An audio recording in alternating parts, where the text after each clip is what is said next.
Pourquoi les avions tombent? Une enquête minutieuse dans le secret des services spécialistes de la sûreté aérienne.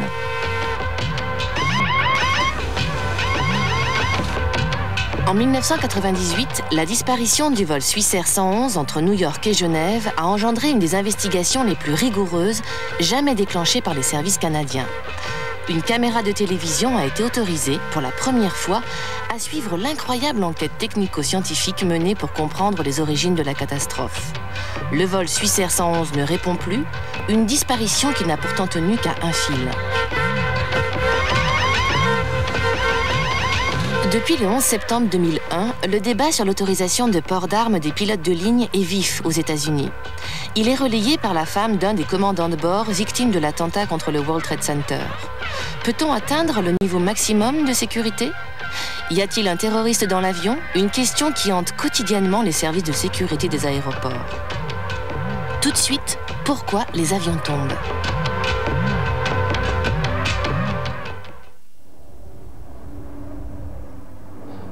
Le centre culturel de Tucson, dans l'Arizona, donne ce soir une pièce de théâtre basée sur un concept particulièrement original. Car le texte qui va être joué ici n'a pas vraiment d'auteur. Il est tout entier tiré de l'enregistrement des boîtes noires d'avions accidentés. Dans un décor de cockpit stylisé, des comédiens vont répéter mot pour mot le véritable dialogue entre les pilotes dans les minutes qui ont précédé la destruction de leur appareil. Rotate. V2. All the birds. A lot of birds here. Damn! Oh, we took one. What do I got? No, we took two of them. We got two motors. Flight start. Roger that. Take me to override. Go to the override on the Elmendorf Tower, Euclid 27 Heavy. We've lost number 2 engine. We've taken some birds. You're in override. Oh, there's the rudder. Got it. You're in override. Starting jump fuel. Start dumping. Euclid 27 Heavy, roger. Same tensions. Euclid 27 Heavy coming back round for emergency return. Lower the nose. Lower the nose. Lower the nose. Oh my God. Oh shit! Okay, give it all you got. Give it all you got. Give it all you got. 27 Heavy emergency. Crash landing. We're Crash going down. landing. Crash landing. We're going in. We're going down. We're going in.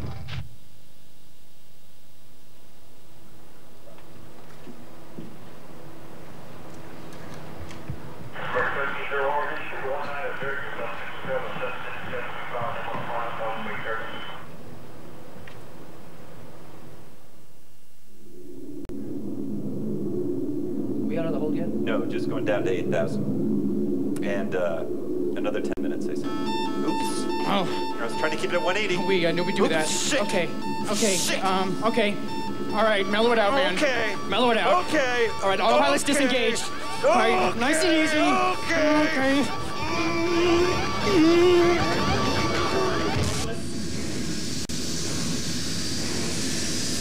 There's a mountain, raise nose, control to the right, raise nose, we might hit the mountain. Yes, sir. Right turn, max power. Max power. Oh, max power. Max power. Max power. Oh. Speed increases.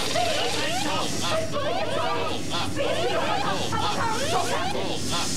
Speed is 220 knots, do not lower nose, increase in speed. Yes, sir. It's going down. Yes, sir. Raise nose. Raise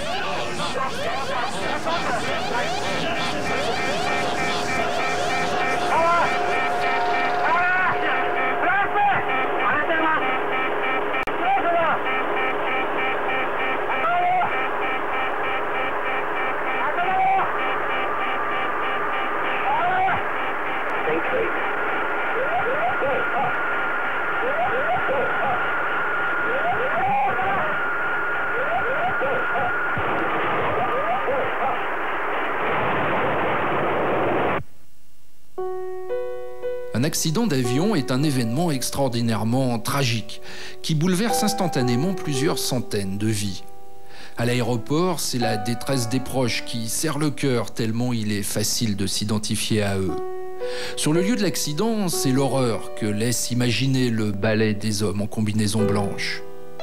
Une immense émotion donc, que pourtant nous allons comme escamoter, en oubliant très volontairement les victimes, le sang et les larmes, pour parler des accidents d'avion à la manière des professionnels de la sécurité aérienne, c'est-à-dire froidement et techniquement. C'est dans la campagne anglaise, près de Manchester, qu'il faut se rendre pour rencontrer le plus célèbre théoricien de l'accidentologie aéronautique. James Reason est l'inventeur d'une théorie générale qui fait aujourd'hui autorité dans la profession. En anglais, on le surnomme le Swiss Cheese Man, l'homme de la tranche de gruyère. La métaphore de la tranche de gruyère parle d'elle-même. On a des tranches de fromage suisse. C'est de l'emmental et donc chaque tranche est percée de multiples trous. À une extrémité, il y a les risques et les dangers et à l'autre, les victimes potentielles. Voici en 3 dimensions le modèle de James Reason. Entre l'avion à gauche et le possible accident tout là-bas à droite, il y a tous les acteurs de la sécurité aérienne. Les constructeurs, les compagnies, les autorités de régulation, les pilotes, la technologie, la réglementation.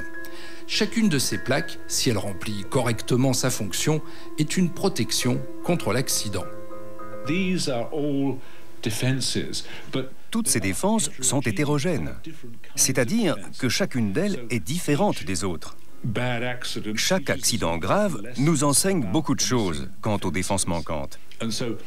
Au fil du temps, on en est riche de plus en plus, entre autres, grâce aux extraordinaires pouvoirs des nouvelles technologies et des ordinateurs. Mais évidemment, le propre des tranches de gruyère est d'avoir des trous.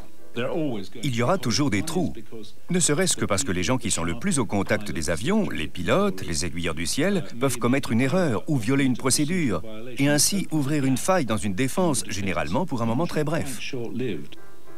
Donc même si l'une des plaques présente un trou, c'est-à-dire commet une erreur, les autres, en aval, forment autant de chances de l'intercepter. Une erreur commise par un pilote ou par un contrôleur aérien est généralement rattrapée par le niveau de défense suivant. Du coup, pour qu'un accident grave se produise dans un système aussi bien défendu, il faut que tous les trous de toutes les défenses s'alignent parfaitement les uns derrière les autres pour laisser la trajectoire d'une erreur traverser toutes les protections. Mais comme il existe de nombreux niveaux de défense, ces événements sont rarissimes. Et de fait, il est très difficile, comme le prouvent les statistiques, de causer un accident d'avion. Et pour qu'il survienne, il y faut une combinaison presque diabolique d'erreurs, de failles et d'inadvertances au sein de ces innombrables niveaux de défense. De toutes ces plaques, nous allons en examiner de plus près 3. L'avion, les pilotes et la compagnie. Avec un but, comprendre comment elles s'y prennent pour présenter le moins de trous possible. Tout ça n'existe dans aucune autre industrie. Quand un grille-pain sort de la chaîne d'assemblage, on y appose un autocollant de conformité, puis on branche l'appareil une fois et point final. Nous faisons d'innombrables vérifications. On branche l'avion des milliers de fois avant de le faire voler. Et on vérifie à nouveau tous les systèmes lors du vol. Donc non, ça ne ressemble à aucun contrôle qualité classique. C'est impossible, il y a trop de vie en jeu. Certes, mais faut-il en déduire que les avions modernes sont des machines parfaites? Non. Dès l'instant où l'entreprise est humaine, il ne peut pas y avoir de machine parfaite. Toutes les machines vont forcément présenter des défauts de construction ou de conception. Mais ce que nous pouvons faire, c'est nous assurer que les défauts connus sont correctement pris en compte. Par exemple, la vitesse de décollage des avions modernes est calculée de telle façon que même en cas de panne d'un moteur au pire moment, l'appareil peut tout de même continuer à décoller. Donc, même si le pire se réalise, c'est encore sûr.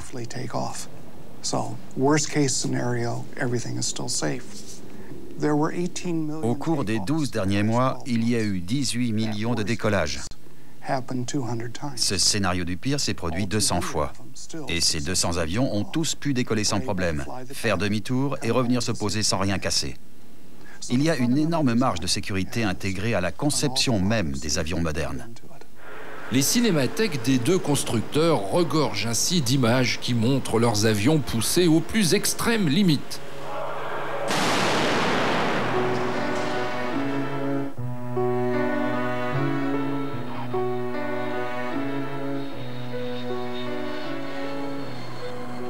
malheureuse machine, noyée, frigorifiée, pliée, surchauffée, tordue en tous sens, mais toujours victorieuse. Tous ces efforts ne sont probablement pas étrangers à une statistique les plus fréquentes sont tout à fait identifiées. Ce sont les avions qui rentrent dans la montagne, enfin du moins les avions qui rentrent dans le sol alors qu'ils sont parfaitement contrôlables et contrôlés. C'est la famille la plus importante. Le 6 août 1997, un Boeing 747 de la Korean Airlines est en approche de l'aéroport de Guam, dans le Pacifique. À travers la pluie et le brouillard, l'équipage exécute une approche sans visibilité aux instruments. Seulement voilà, le système de guidage de l'aéroport est à l'arrêt pour cause de réparation. L'équipage du 747 ne s'en aperçoit pas et vole trop bas. Car en 1997, les avions de ligne n'ont à bord aucun moyen de détecter la proximité d'un obstacle devant eux. 228 morts. Voilà un avion parfaitement sous contrôle et qui pourtant percute une montagne. Nous avons aujourd'hui compris comment ceci se produit. C'est pourquoi nous équipons maintenant nos avions d'un système d'alerte de la proximité du sol. Using satellite technology, we can now have a database that has the ground, and the computers on the aircraft compare where the aircraft is, what its elevation is, with that ground map. That's the depiction of the mountain as it's coming toward us. The green is below us, the yellow is close to us, and red indicates the terrain is above us. Let me shift the scale here a little bit. And as we get closer, we will be given some oral warnings as well as the visual depiction of the mountain ahead of us. So it's pretty hard to miss. Flight crew, even in where we can't see out the window in instrument conditions, will get this display indicating that the terrain here is in conflict. Caution, terrain. Caution, terrain. The purpose of the enhanced ground proximity warning system is to eliminate or reduce the occurrence of what we call controlled flight into terrain accidents, which in the late 60s and 70s,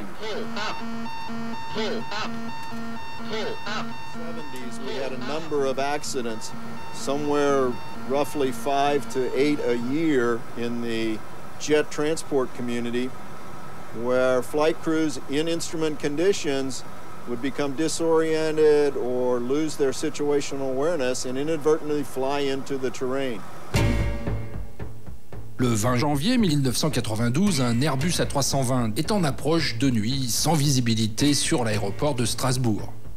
L'équipage sélectionne par erreur sur son ordinateur de bord un taux de descente excessif. Il y aura plus tard polémique sur les raisons de cette erreur.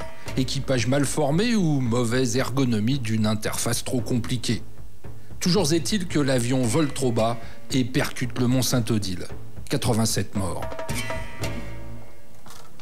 Chez Airbus, on a donc aussi en préparation un système d'alerte de la proximité du sol. Il est en cours de mise au point sur ce simulateur d'études. Mais vous allez voir qu'un même problème de sécurité, éviter les obstacles, peut recevoir des réponses différentes. Chez Airbus, on met l'accent sur l'ergonomie et la psychologie du pilote. Il est important que les informations soient accessibles immédiatement et que le pilote n'ait pas besoin d'avoir un recours à des calculs, des raisonnements peut-être un peu trop sophistiqués dans des situations où il n'a pas forcément le temps ou les ressources même mentales pour réaliser ces calculs. Ce que les constructeurs essaient de faire aujourd'hui, c'est d'essayer de fournir des informations directement accessibles, de manière la plus naturelle possible, c'est-à-dire représenter des figurations proches de la réalité. Donc, si vous regardez l'interface, vous avez un tracé vert qui constitue la trajectoire de l'avion. En marron, vous avez visualisation naturelle du terrain. Nous avons conscience du fait qu'en donnant aux pilotes des représentations qui sont aussi les plus naturelles possibles, les plus proches de la réalité, ils vont avoir tendance, naturellement, comme tout humain, à faire confiance à ces représentations. Donc ce que l'on essaie de faire, c'est d'avoir des représentations qui sont effectivement naturelles, mais qui ne sont pas tout de même la réalité. C'est-à-dire que là, vous n'avez pas une cartographie telle que vous la voyez à l'extérieur, avec des pentes telles que vous les voyez, exactement une figuration du relief, vous avez toujours ces défigurations qui restent symbologiques et qui ne sont pas... c'est pas un jeu vidéo, quoi, c'est très clair. Et on essaie surtout de faire en sorte que le pilote puisse garder un esprit critique par rapport à ces interfaces en lui montrant que ce n'est que de la surveillance. Ça vous le forcez à se faire quand même sa propre représentation mentale de cette situation? On le force à avoir du recul par rapport aux interfaces qu'il regarde. Insensiblement, les constructeurs nous ont amenés à l'avant de la machine, dans le poste de pilotage. Qu'il s'agisse de celui d'un véritable avion ou, comme ici, d'un simulateur d'entraînement. C'est là que siège l'élément humain, trop humain, du système. Ou plutôt, les pilotes. Traditionnellement, ce sont des gens soigneusement sélectionnés et très bien formés au plan technique. Les grandes compagnies dépensent ainsi des fortunes à entraîner inlassablement leurs pilotes à faire face à toutes les situations d'urgence. Feu, réacteur droit. Vario positif. Procédure EGTR droit. Reçu. Automanette droit. Droit, off. Le droit. Droit réduit. Puis le droit. Droit réduit. Tout ça donne un sentiment d'absolue maîtrise et d'extraordinaire sang-froid, en simulateur. Car dans la réalité, il est parfois des avions qui s'écrasent parce que les pilotes perdent les pédales. Alors, de même que les ingénieurs s'attachent à fabriquer le meilleur avion possible, il est une branche de l'aéronautique qui se donne pour mission de mieux comprendre ce qui se passe dans le poste de pilotage et la tête des pilotes. Ils sont psychologues, ergonomes, médecins, biologistes ou pédagogues. Ce sont les spécialistes en facteurs pièce de théâtre du début, dont je vous rappelle que le texte est très exactement celui de la transcription des boîtes noires. V2 plus 10. The altimeters are stuck. Hey, altimeters are stuck. Yeah. All of them? This is really new. Keep V2 plus 10. V2 plus 10. The speed. Yeah. The speed. Yeah, right. V2 plus 10. What happened? We're not climbing. I'm climbing, but the speed. Aeroproof 603 tower, go on. Okay, we declare an emergency. We have no basic instruments, no altimeter, no airspeed indicator. We declare an emergency. Roger, altitude. We don't have. We have until 1,000 feet, approximately 1,700. 1,700. 1,000 feet, roger, roger. You are turning slowly to the right, correct? No, we're keeping course to fly away from the shore. No, we're trying to maintain course. You want course 4, proceed to localizer, right? Correct. No, not yet. Let's solve the problem. Heading 350, we suggest. Yeah, but we're Take the autopilot out? The autopilots are out. No, autopilots are on. They're not set on. Go to 119.7. Auto throttle is disconnected. Auto throttle is disconnected. Let's see what reads here. Read all that? Autoflight. Altitude alert, autopilot disconnect, rudder ratio. Okay. Hey, shit, we're going down. Hey, shit.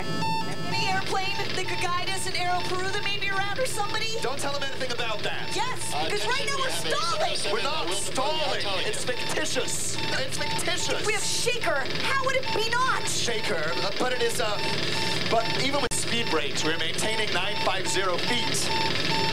Why don't we read the same? I don't understand. Power. What power do we have? Look, it's coming back. My speed is coming back. No, it's gone to off. It's gone to off. Aeroproof 603, you have turned slightly to the left. Now you are heading 320, and your level is 10,000 feet and a distance of 32 miles northwest of Lima. Altitude. Autopilot! Don't put any autopilot, Captain!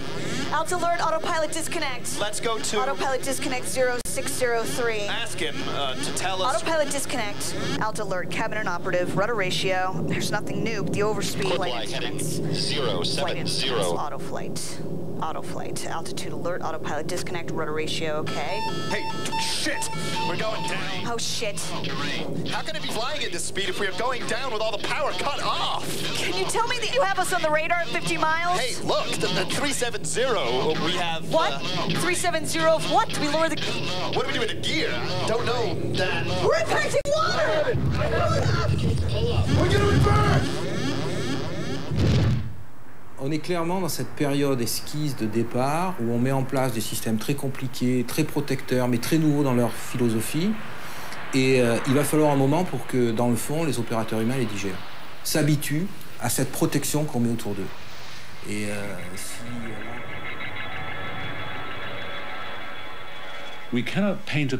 Nous ne pouvons pas ainsi parler des accidents sans insister sur le fait qu'ils ne sont qu'en nombre infime face à l'énorme quantité des réussites et des succès obtenus chaque jour. Et ce, sans même compter toutes les actions héroïques qu'on a pu voir. Car la fiabilité et la sécurité au quotidien ne font pas la une des journaux. On ne les remarque pas, ils n'attirent pas l'attention, on ne les étudie pas. Et on se concentre uniquement sur les événements négatifs, ce qui peut laisser croire que le facteur humain est synonyme de risque. Du coup, nous risquons d'oublier toutes les occurrences dans lesquelles les hommes se sont révélés comme les héros du jour. C'est ce que font les gens pour sauver l'avion qui est fascinant. En 1989, un triréacteur DC-10 de United Airlines est en perdition au-dessus de l'Iowa avec 298 personnes à bord. Les 3 circuits de commande des gouvernes de profondeur et de direction sont en panne totale. Les pilotes, malgré tout, arrivent à contrôler grossièrement l'avion en jouant sur la poussée des réacteurs gauche et droit. That's a closed runway, sir. That'll work, sir. We're getting the equipment off the other runway and they'll line up on this one. How long is it? 6,600 feet, 6,600. Equipment's coming off. Pull the left one back. Left throttle, left!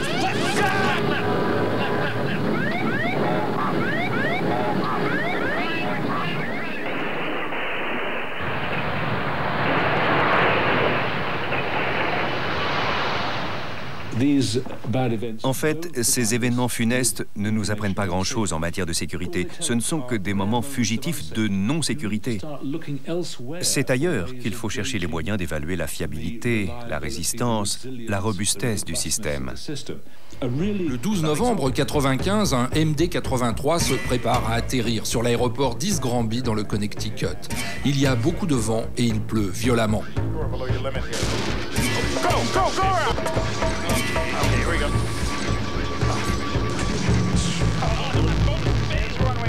Straight ahead. Call for emergency equipment. We're going down the runway. You want to get back out? Yeah, okay. Keep coming.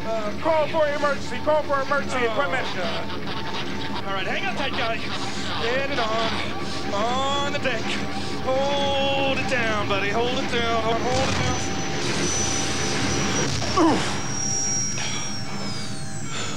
God bless you. You made it. L'avion s'arrête sans trop de dommages en bout de piste. Pas de morts, pas de blessés. Quoi qu'on renverse au 747 400. Ok, aligné. Le cap, horizon actif, c'est parfait. Autorisé à décoller. Chrono, on est parti. 40% de N. Dragueur, on est autorisé à l'atterrissage. France 995, je vous rappelle un décollage en cours.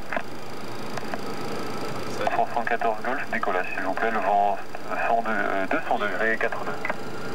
Décollage. Un autoguiding V1 125. Vérifié.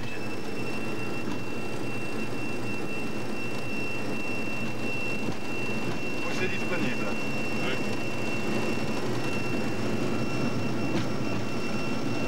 Cantalol, vérifié.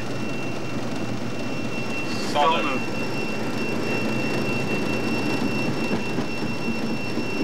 V1. Rotation.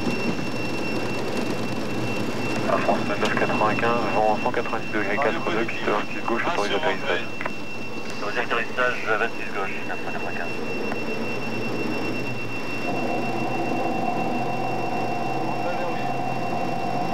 LNAV. LNAV vert. Vérifié. Arme. Vérifié.